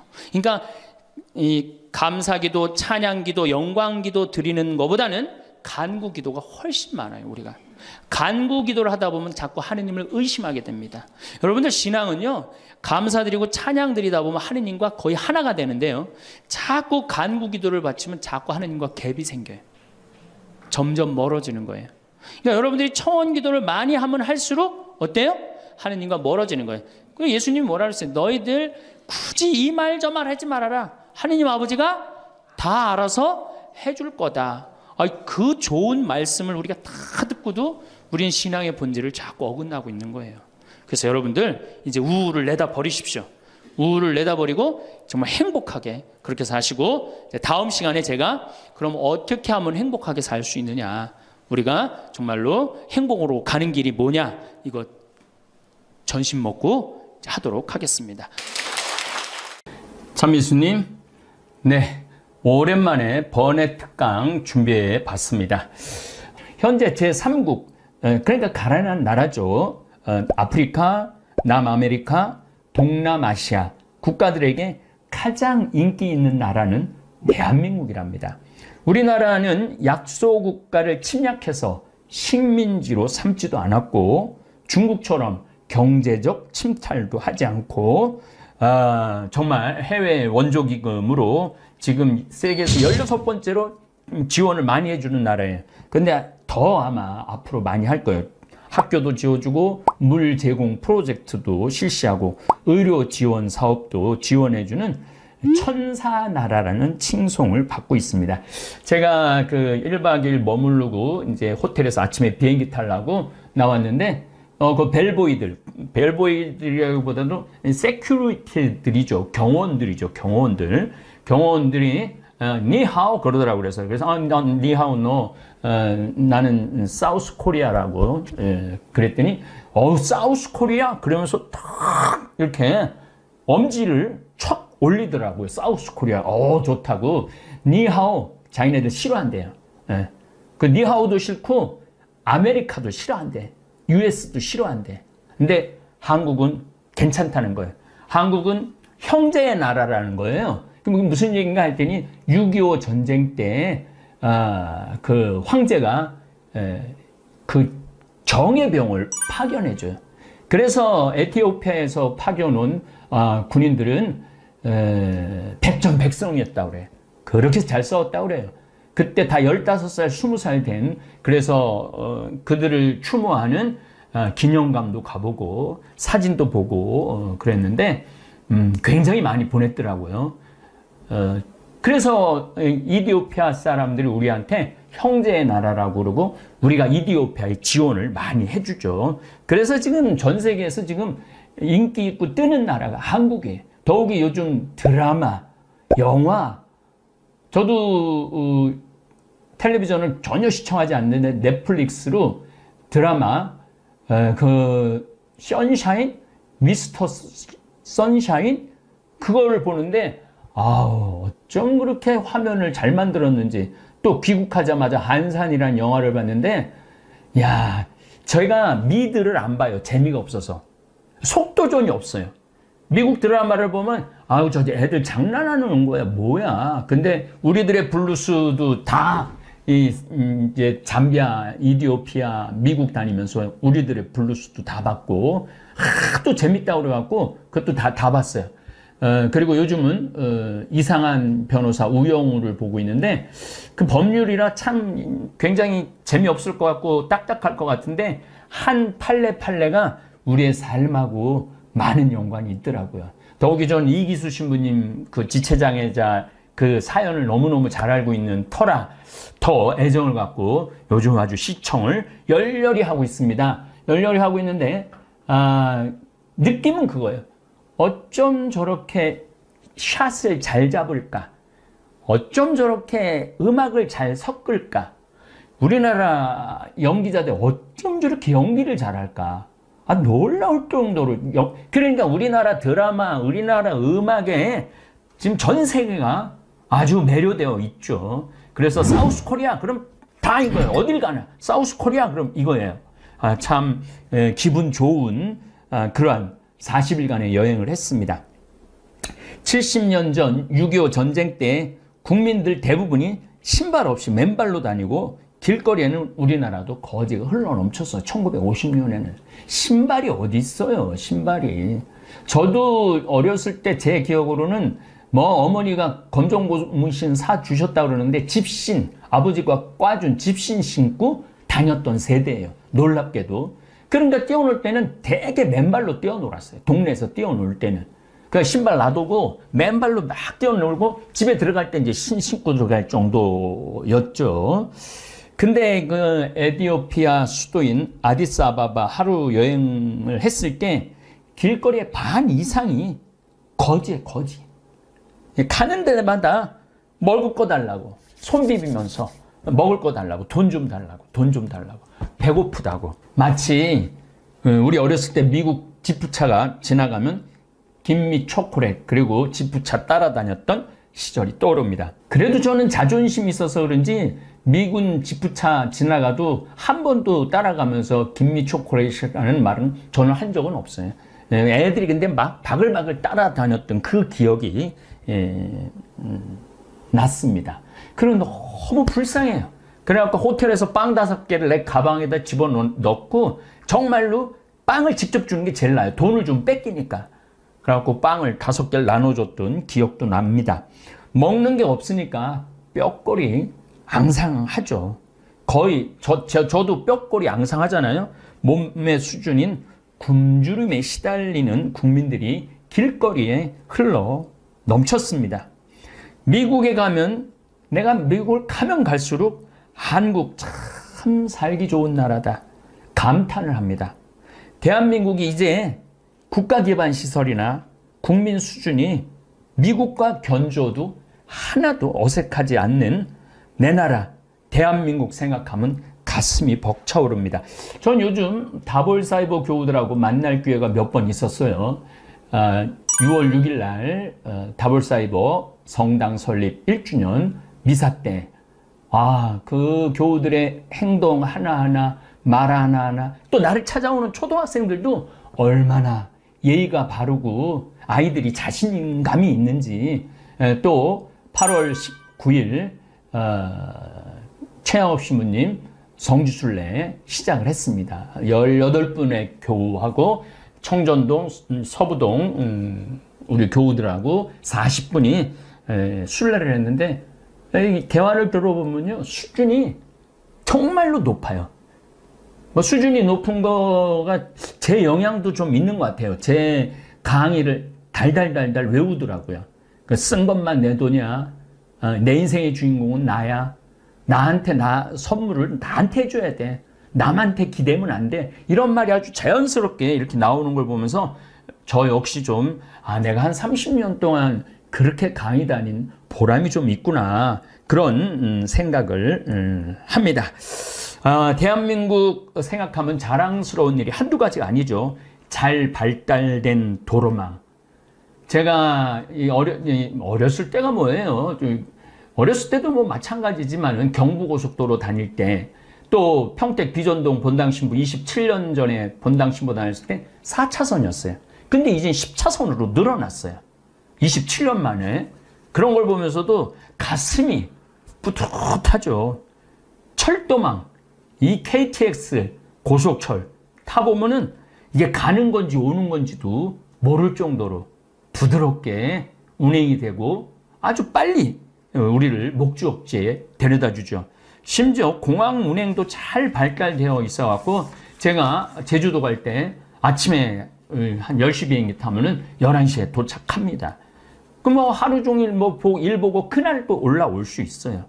그래서 많은 분들이 제주도 분들이 아침에 비행기를 타서 오전에 명동에 와서 실컷 쇼핑하고 친구들하고 수다 떨다가 4시쯤 비행기로 제주도로 돌아가는 시스템까지 갖추어져 있습니다. 고속열차도 잘 연결이 돼 있어 갖고 강릉 성당, 제가 한번 강릉 강의를 갔는데 노인대학을 갔더니 우리 신부님 다음 주에 명동 갔다 온다고. 어떻게 명동을 하루 만에 갔다 신부님 모르는 소리 하지 말라고. KTX 강릉 거기 딱 타면은 1시간 반인가 50분 걸린대요. 청량리나 서울역 그래갖고 그 서울역에서 내리면 명동은 금방이라는 거예요. 그 명동에 갖고 성당 갖고 미사 참여하고 점심 또 그 먹자골에서 점심 먹고 또 눈 쇼핑, 아이 쇼핑하고 그리고 4시쯤 기차 타고 들어와서 저녁 먹으면 된다는 거예요. 그리고 강릉에 카페 커피 거리가 있는데 거기서 커피 한 잔 착 마시고 들어간다고. 야, 이게 상상할 수 없는 일들이 우리 주위에 벌어지고 있어요. 우리나라가 살기 좋은지 모르는 건 우리나라 사람밖에 없어요. 다른 나라 사람들은 한국에 오면 눈알이 팽글팽글 돌아가요. 도대체 이렇게 나라가 깨끗하고 잘 정돈되고 잘 돌아간다는 게 믿어지지 않는다고 이렇게 이야기를 합니다. 뉴욕, LA에서는 상상도 할 수 없는 교통 시스템이죠. 최양욱 신부님, 성지순례 갔다 왔는데 우리 차에 탄 분들이 그러니 다 70이 넘은 분들이에요. 근데 그러더라고요. 아, 택시를 타고 어떻게 와갖고 저 지하철 몇 번 선을 빠져갖고 거기서 택시를 타고 오는 걸 다 인터넷으로 검색을 해갖고 정확하게 7시 55분 이렇게 도착을 다 하더라고요. 그거 보면서도 야, 저기 서울에서 왔대는데 뭐 대전에서 왔대는데 야, 어떻게 저렇게 시간을 딱딱 맞출 수 있을까? 이거는 나가보지 않으면은 여러분들이 비교할 수가 없는 거죠. 통신망은 세계 최고 수준이라 스마트폰 하나면 비행기표 발권에서부터 은행 업무, 결제 시스템까지 척척되어 있죠. 강의로 전 세계를 돌아다니면 비교할 수 있습니다. 저는 미국에 가도 유럽에 가도 브라질, 아르헨티나, 남미를 가도 특별히 동남아시아, 아프리카를 다닐 때마다 애국심이 불끈불끈 솟아납니다. 어쨌든 잠비아 선교 여행까지 마치고 8월 3일에 입국했습니다. 꼭 40일 동안 세계를 돌아다니다가 입국한 저는 인천공항에서부터 또다시 이야, 대한민국 정말 좋다. 입국장을 통과할 때 1분이 안 걸려요. 그냥 통과해요. 그냥 통과해요. 그리고 사진 여기다가 입국할 때 QR코드만 딱 들이대면은 그냥 통과가 돼요. 그러니까 1분도 안 걸리는 거죠. QR코드 딱 보여주고 그냥 지나가면 되는 거니까. 그러면서 또 한번 깜짝 놀래죠. 미국 LA 지난번에도 6월 달에 갔다 왔지만 입국장 통과하는데 1시간 걸려요. 얘네들은 QR코드라는 것 자체를 몰라요. 그러니까 1시간 걸리는 거예요. 그리고 뭐 왜 왔니? 누구네 집에서 지낼 거니? 며칠 동안 머무를 거니? 이런 것도 다 물어봐. 근데 우리나라는 그런 거 안 물어봐요. 은돌라 공항, 잠비아 이번엔 새로 해갖고 너무너무 좋았는데 가면 보통 1시간에서 1시간 반 정도 걸려요. 몇 명 통과시키는데 100명 통과시키는데. 그래서 한국 밤거리를 다녀도 공포 위협을 모르고 사는 나라입니다. 미국에서 시내 밤거리를 활보한다. 그리고 완전 시내, 관광 시내가 아니라 한 블록 넘어선 미드타운 시내를 밤거리를 활보한다. 이거는 뭐 총 항상 이 목에 들이댈 각오를 하고 다녀야 되는 거예요. 이렇게 우리나라가 정말 평화로운 나라죠. 그래서 우리 미국 나를 그렇게 따르고 나를 하는 일에 협조하고 정말 다정다감한 우리 미국 교우들하고 가끔 싸울 때가 있어요. 내가 미국이 뭐냐, 한국이 살기 최고다, 신부님 믿기지 않습니다. 뭐가 그렇게 한국이 좋다고 해. 세계 최고 미국인데 니네들 몰라 사는 소리지. 한국 한번 와봐라. 진짜 내가 한국을 한번 오면은 다 기절시켜 줄 수 있어요. 네. 저는 사실은 뭐 명동이라든지 코엑스 거리라든지 또 123층 롯데타워도 가서 밥도 먹어봤죠. 그런데 잘 몰라요. 저도 잘 모르는데 그 친구들이 오면은 내가 기절시켜 줄 수 있어요. 그래서 내가 계속 오라고 그러는 거예요. 기절시켜 주려고. 대한민국의 그 아름다움, 잘 갖춰준 시스템. 어쨌든 저는 40일간의 여행을 중간에 코로나가 걸렸어요. 미국 몬태나 가면서 비행기 마스크 쓰는 사람이 한 사람도 없는 거예요. 그냥 나만 열심히 썼는데 어떻게 밥 먹을 때 이걸 벗을 수가 없잖아요. 그래갖고 걸려갖고 한 일주일 3일 갈갈갈 거리고 3일은 뭐 격리하면서 일주일 만에 그냥 끝났는데 어쨌거나 하여튼 미국에 가서 하여튼 코로나도 걸렸어요. 그리고 이렇게 40일 만에 한국에 이렇게 들어왔어요. 이게요, 40일 정도 있다가 한국에 들어왔을 때 그 한국을 다시 보게 되는 게 있어요. 저는 1년 6개월 동안 텔레비전 시청을 안 했습니다. 더욱이 뉴스 시청은 더더욱 안 했습니다. 그래서 1년 6개월 왜 안 했는지 여러분들 알 거예요. 대통령 선거를 10개월 했잖아요. 그때부터 안 한 거예요. 지금까지. 대통령 선거 때 윤석열 후보가 무슨 이야기를 했는지, 이재명 후보가 무슨 정책 비전을 제시했는지 거의 전혀 몰랐습니다. 이 후보들 말하는 소리를 들으면 들을수록 내가 바보 되는 것 같고 또 화가 치밀러 올라 차라리 내 마음의 평화를 위해서 텔레비전 시청을 끊어버렸습니다. 그리고 한국을 귀국을 하고 그래도 유튜브 구독자가 28만 3천 명이나 보유한 인플루언서인데 그 몬태나 대학의 총장님이 저를 만나준 결정적인 이유가 뭐냐면은 유튜브 구독자가 28만 명이라니까 무조건 만나겠다고. 그게 그렇게 파워가 세더라고요. 바깥에서는 위력이 어마어마하더라고요. 어쨌든 국제 정세와 국내 정치를 좀 알아야 될 것 같아갖고 시차 적응도 할 겸 사제관에서 3일 정도 뉴스만 시청을 했습니다. 아니나 다를까 시청하는 내내 가슴이 답답했습니다. 아니 지금 방송국들 뉴스가 저런 문제를 하루 내내 다뤄야 하나? 지금 세계가 어떻게 돌아가고 있는데 저 모양 저 꼴로 온 나라가 신경을 곤두세워야 하나? 그럼 무슨 문제로 제가 속이 답답하고 뒤집어졌는지 1년 6개월 동안 대한민국 정치 뉴스를 시청하지 않은 입장에서 말씀드리겠습니다. 우선 제가 뉴스 검색을 쫙 해봤어요. 2022년 7월 13일부터 2019년 11월에 탈북한 주민 16명을 죽이고 내려왔다며요. 주민 2명을 돌려보낸 사건을 한 달이 지난 8월 19일까지 오늘 어제까지 그러니까 지금 한 달 이상 넘게 뉴스와 신문지 1면을 도배를 했어요. 당연히 국민들은 탈북민 북송에 관한 이야기 속으로 빨려들 수밖에 없죠. 아니 지금 대한민국이 당면한 문제가 얼마나 심각한데 탈북민 2명을 북송시킨 사건이 한 달 내내 뉴스에 오르내려야 하는가 하는 문제입니다. 지금 대한민국가 당면한 가장 심각한 문제는 지구온난화와 그에 따른 피해 상황입니다. 여러분들 올 여름에 홍수 때문에 몇 명이 죽었는 줄 아세요? 17명이 죽었어요. 우리나라 국민이 17명이.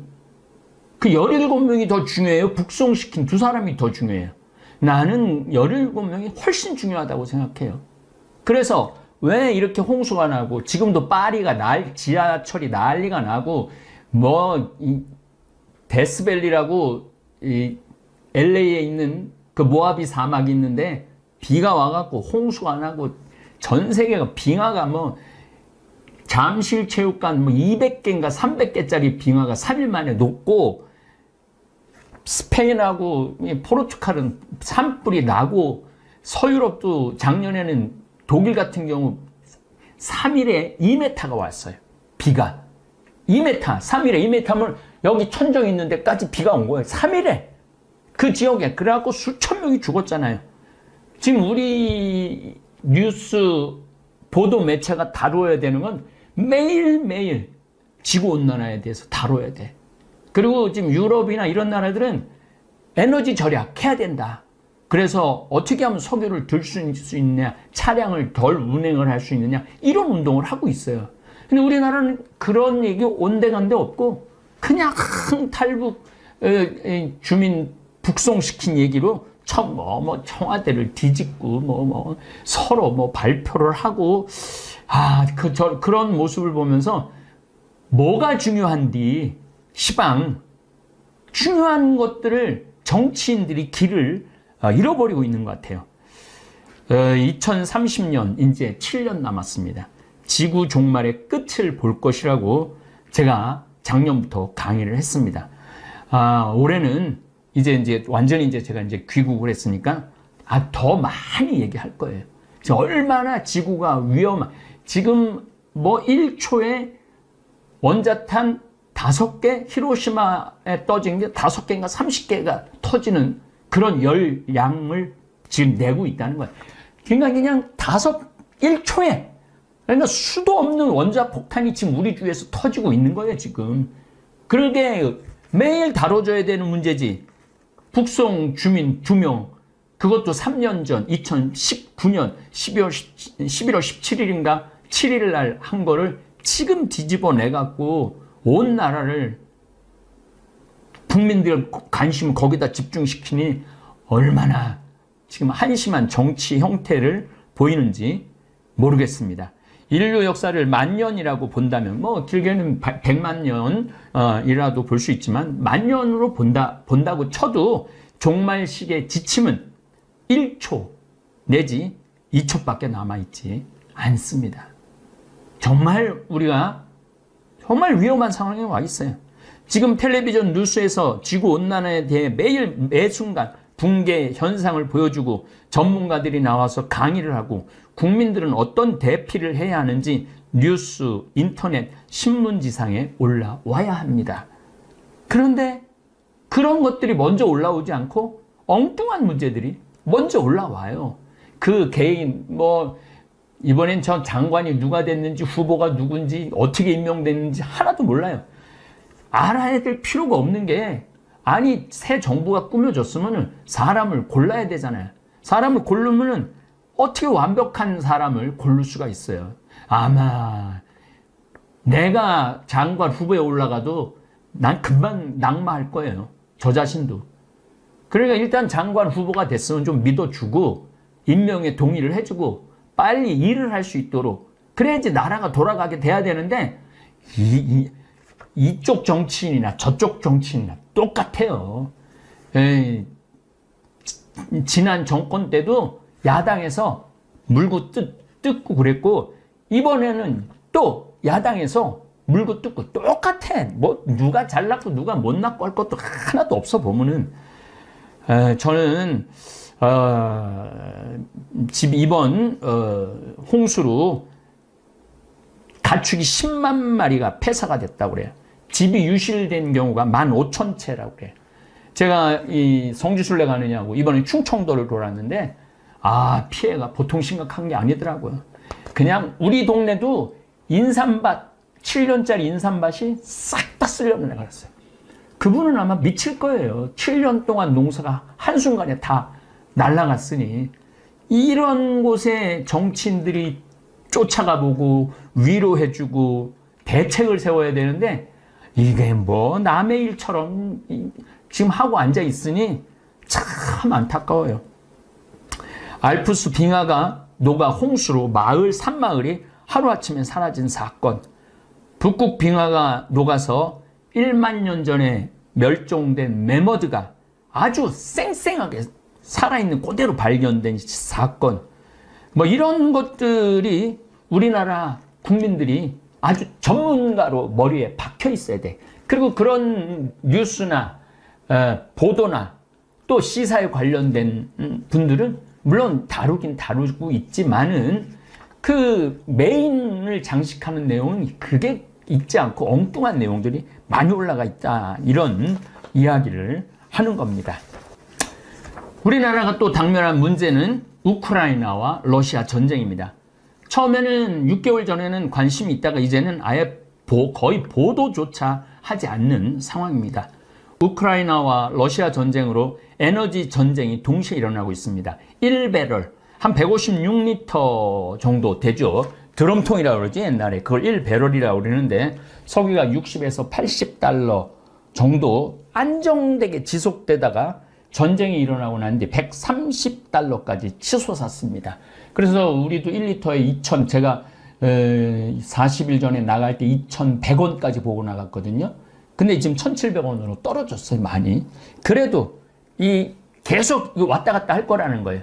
130달러, 110달러, 심하게는 140달러까지 올라간다는 거예요. 그러니까 우리나라가 수출을 잘하고 있음에도 불구하고 5개월째 무역 적자를 보고 있습니다. 수출 주도 국가인 대한민국의 최고 빨간불이에요, 지금. 8월 1일부터 10일까지만 해도 77억 달러 무역 적자를 보이고 있어요. 물건을 그렇게 잘 팔고 있는데도 무역 적자를 보이고 있는 거죠. 그렇다면 정치 지도자들이 온 신경 쓸 일은 에너지 절약이에요. 석유 에너지에서 신재생 에너지 개발에 온 나라가 힘을 모아야 되고, 그런 운동이 각 단체에서, 이번에 저도 아프리카 가고 신학교 또 선교세 다 전부 다 태양광으로 다 바꿨어요. 샌버나디노도 태양광으로 다 갈 거예요. 그리고 문경도 태양광으로 많이 갈 거예요. 그래서 태양광으로 거의 많이 바꿀 거예요. 이제 탄소 중립 이거 2030년 지나고 나면은 경제 자체도 완전히 바뀔 거예요. 세상은 완전히 바뀌고 있는 거죠. 여기서 한 가지 우리가 알지 못하는 덫이 있는데, 신문 지상에서 노출되는 제목에 따라 국민들은 이리 흔들리고 저리 흔들릴 수 있습니다. 네이버나 다음 헤드라인 뉴스, 또 이 유튜브를 보면은 신문을 계속 넘겨주면서 신문의 헤드라인을 설명을 해주죠. 이런 뉴스들을 보면은 국민들은 그쪽으로 관심이 갈 수밖에 없어요. 그래서 TV 시청을 안 하는 게 오히려 현명하게 사는, 바보같이 안 살고 현명하게 사는 거죠. 오늘 헤드라인 뉴스를 한번 뽑아봤습니다. 다음에서 뽑아봤습니다. 선거법 위반 혐의 박형준 부시장 1심 무죄. 김기춘 세월호 보고 답변 조작. 4년 만에 뒤집혀. 36세 영총리 광란의 섹시춤. 가처분 폭탄 던진 이준석의 여 부글부글. 너 죽고 나 죽자식. 경찰학교 졸업식 윤 김건희 여사 흉장 달아주고 엄지척. 역풍 맞은 젤렌스키 국민 이탈 경제 손실 탓 러침곡 미리 안 알려. 정의 개발자만 곤란했다 현대차가 꾸리는 조직의 정체. 하와이 유튜브 찍다 칼 들고 협박 정창욱 셰프. 양쯔강까지 말라버린 중 올해 첫 국가 가문 경보. 이거 아주 중요한 문제죠, 이런 것들은. 근데 우리가 이걸 헤드라인 뉴스를 장식할 만한 내용, 굳이 무슨 유튜브가 칼 찔른 걸 이런 데 올려놓을 필요가 있는가? 저는 그런 생각해요. 침 놓고 안마 잘하고 머리 좋은 은여들 양반들에게 첩. 이렇게까지 할 필요가 있나? 그런 거예요. 람보르기니 100만 원에 가져가실 분 황당한 실제 차주는. 정경심 허리디스크 증세 호소 조국 부부 재판 일찍 종료. 참, 이 문제도 제가 나중에 한번 다룰 문제인데, 이 한 가족의 어떤 비리, 한 가족의 어떤 잘못, 이게 온 국민이 지금 몇 년째 시달리고 있는 거예요. 지금 2년, 3년째 시달리고 있는 거 아니에요? 저는 이런 게 이해가 안 가요. 지금 우리가 앞에 문제를 다뤄야 되는데 옛날 문제만 다 다루고 있잖아요. 당진 A대학 성폭행 태권도 코치 학교에서 정식 채용한 적 없다. 이런 내용이 헤드라인 뉴스예요. 네. 저는 지구온난화 문제 다뤄야 되고, 우크라이나 전쟁 다뤄야 되고, 미국 인플레. 그래서 어쨌든 대한민국이 지금 직면한 문제는 어느 후보 장관 비리가 아닙니다. 미국의 인플레이션을 따라갈 수밖에 없는 한국 경제, 비트코인, 가상화폐로 피해를 보는 젊은이들, 인구 절벽, 이거는 매일 다뤄야 되는 문제예요. 애 안 낳는 거. 그냥 우리나라는 그냥 급격하게 일본처럼 망해가는 거예요. 그래서 제가 평화방송하고 얘기할 때 첫 애 낳으면 한 달에 200만 원씩 줘야 된다. 둘째 애가 낳으면 걔는 300만 원 줘야 된다. 셋째 애가 낳으면 400만 원 줘야 된다. 그렇게 아주 간절하게 얘기를 했건만 관심이 없어요. 뉴스를 보면은 그 인구 절벽에 대한 보도를 찾아보기가 힘들어요. 그게 가장 심각한 문제인데도, 그러니까 국민들이 마음이 지금 어디로 돌아가고 있는지 모르는 거야. 국민들 마음이. 뭐가 중요한데, 뭐가 중요한지를 알아내는 게 지도자죠. 그래서 정말 첫째 200, 우리는 지금 하고 있어요. 우리 다볼사이버 성당은 많이는 못하지만 우리 국가가 아니니까 30만 원씩 지원해주고 있어요. 지금 요새 신청자가 많아요. 내년에는 50만 원으로 올릴 생각이에요. 나라도 해야지. 우리 다볼사이버 교우라도 해야지. 고령화, 풀어야 할 숙제 중에 하나가 또 고령화죠. 그리고 이제 제가 이제 열심히 추진하고 내년에는 뭐 어마어마하게 크게 추진할 거, 땅 농약으로 죽어가는 땅 살리는 운동. 땅이 살아나야지 사람도 살아나거든요. 그런데 국가 경영이 벼랑 끝에 와 있는데 그 끝에서 서로를 끌어주기는커녕 벼랑으로 밀어내는 모습만 보이니 답답한 거예요. 지금 우리가 이 벼랑 끝에 와 있거든요. 우리나라가 최고의 인기를 누리는 동시 벼랑 끝으로 와 있는 거예요. 임진왜란 때 그렇게 허술했던 조선군이 이순신 장군의 해군력, 특히 거북선으로 일본을 본토로 노량해전에서 밀어내는 저력을 보여줬습니다. 그때까지 나라를 우리는 제대로 뺏긴 적이 없어요. 물론 병조호란 때 청나라한테 무릎을 꿇긴 꿇었지만은, 그런데 조선 말기에는 그 좋던 해군 기술은 어디 가고 총포 한 번 제대로 쏴보지 못하고 나라를 일본에게 뺏겼어요. 그것은 100년 동안 당파 싸움 때문에 그랬던 거예요. 당파 싸움 때문에. 당파 싸움 때문에 나라를 망가뜨려 놓은 거예요. 바로 정치에 있었던 거죠. 정치를 잘하면 나라가 강하고 정치를 못하면 나라가 망하는 거예요. 저는 이번에 이티오피아를 가고 잠비아를 두르면서 박정희 대통령에 대해서 다시 생각하게 됐어요. 정말 박정희 대통령은 이 나라를 살린 영웅이에요. 영웅. 물론 무슨 인권하고 장기 집권 있었지만은 장기 집권을 하고 인권을 그렇게 빼앗은 나라는 수도 없어요. 그런 나라 중에 이 가난한 나라에서 탈출해갖고 선진국이 된 나라는 우리나라밖에 없어요. 그 밑거름은 누가 뭐라 그래도 박정희 대통령이라는 생각이 들어요. 이 잠비아를 가보면은 대통령이 바뀌어도 그 나물의 그 밥이야. 그 나물의 그 밥. 똑같아. 뭔가 아주 비장함이 없어. 비장함이. 근데 우리 어머니 아버지 세대 때 비장함이 있었잖아요. 중동에 가갖고 공사한 분들 비장한 각오가 있었잖아요. 독일에 광부로 갔던 간호사로 갔던 분들 비장한 각오로 간 거예요.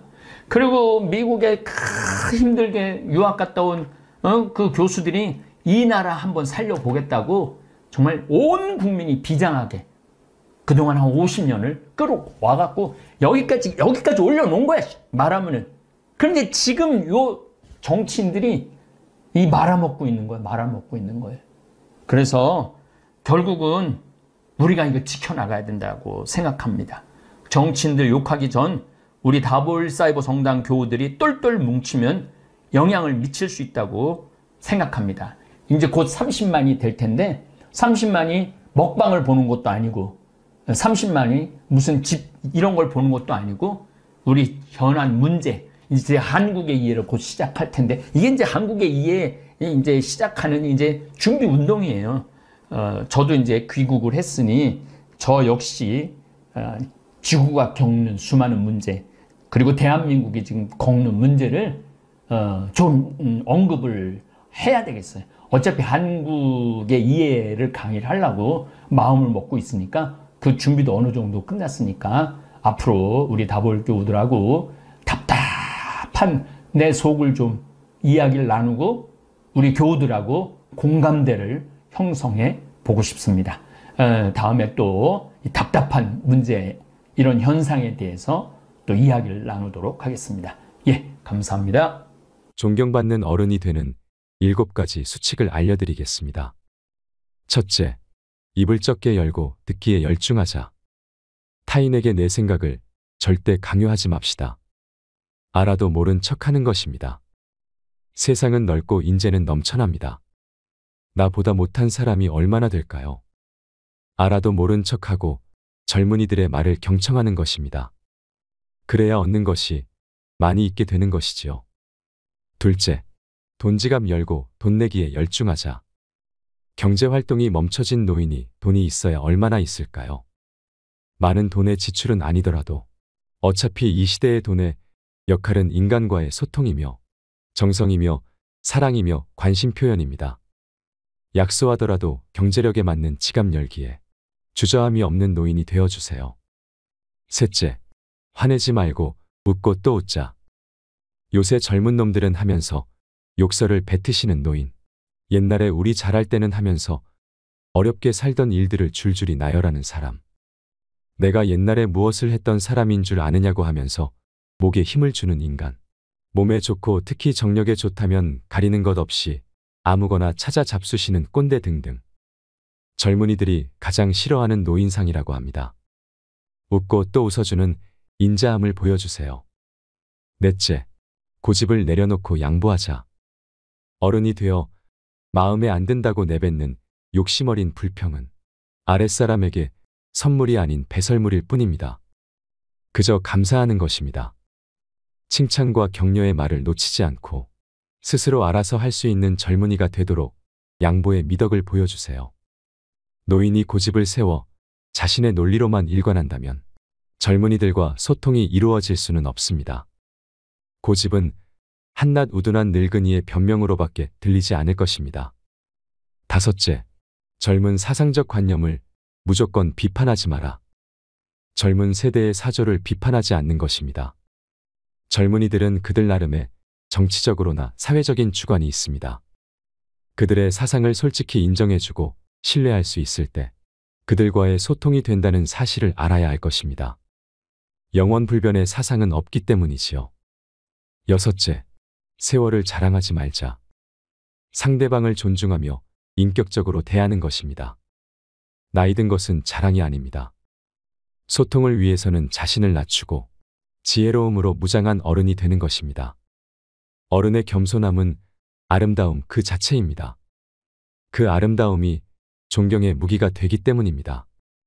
일곱째, 젊은이들에게 사생활을 묻지도 따지지도 마라. 이제 성인이 된 그들의 인생은 그들 것이라고 존중해주고 불필요한 간섭은 절대 금물입니다. 훌륭하게 살아갈 소양을 갖추었다고 믿어주고 소중한 사생활 영역은 그들만의 인생이라고 인정을 해주어야 합니다. 결혼 문제, 직장 문제, 이성 문제, 기타 등등. 이젠 그들 의견에 박수를 쳐줄 때입니다. 왜냐하면 우리도 그렇게 몸서리치게 간섭을 싫어하면서 커왔기 때문입니다. 이젠 그들은 어린애가 아닙니다. 지혜로운 자는 지나치고 어리석은 자는 미치지 못한다는 말이 나오는데 공자는 이 말을 세상의 올바른 도가 행해지고 있지 않음을 나타내기 위해 사용했다고 합니다. 자신을 내려놓아야 하는, 즉 겸손이 미덕으로 존경받는 어른은 중용이 절대적으로 필요합니다. 존경받는 어른이 되는 7가지 수칙. 첫째, 입을 적게 열고 듣기에 열중하자. 둘째, 돈지갑 열고 돈 내기에 열중하자. 셋째, 화내지 말고 웃고 또 웃자. 넷째, 고집을 내려놓고 양보하자. 다섯째, 젊은 사상적 관념을 무조건 비판하지 말아라. 여섯째, 세월을 자랑하지 말자. 일곱째, 젊은이들에게 사생활을 묻지도 따지지도 마라. 존경받는 어른이 되는 7가지 수칙을 기억하셔서 행복한 노후를 보내시길 바랍니다. 오늘 영상을 보신 모든 분들이 노후를 지혜롭게 행복한 하루하루를 사시길 바라면서 오늘 영상 마치도록 하겠습니다. 이상으로 책틀맨이었습니다. 지혜를 쌓는 당신의 오늘이 아름답습니다. 더 좋은 영상으로 찾아뵙겠습니다.